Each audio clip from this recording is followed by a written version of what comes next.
Isang oras. Galing mo sombrero para ganda-ganda naman tingnan. Nagsangglas ka. Sunglass ka. Ano ko, bulag? Isang oras lang yan, Toy. Isang oras? Nalalapot niyan. Puro kakao. Meron niyang ano. Ilalim. Parang niluloko niyo. Baka niluloko mo lang ako Ate Jen, ha? Paano ba ginagawa yan? Ayaw maniwala nito. Kung mag-alala, Hindi ako pinagluloko niyo, ha? may ka ano yan sa ilalim. May Libag na. may uling. Libag yata nagpapakita. Ginaganyan yan para ano, lumapot daw. Naglag yung libag. Si Papa.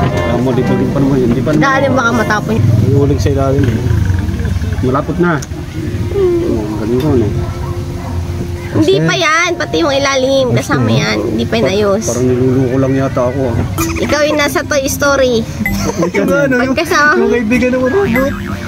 Tapos, alam mo kasi naka-partner mo doon. Sino? Si Olaf? Sukad mo. Hindi, yung ano, yung parang nalipad. Sino yun?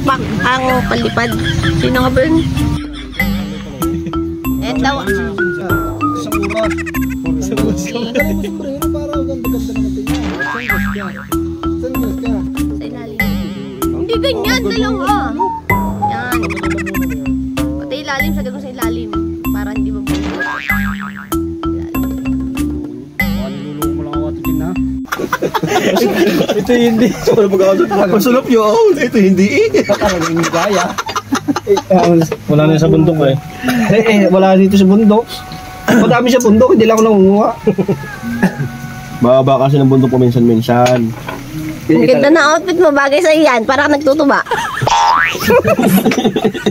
Madadali pa nga. Bigyan ng karet. Lalabas siya init. Wala ay gagabihin tayo.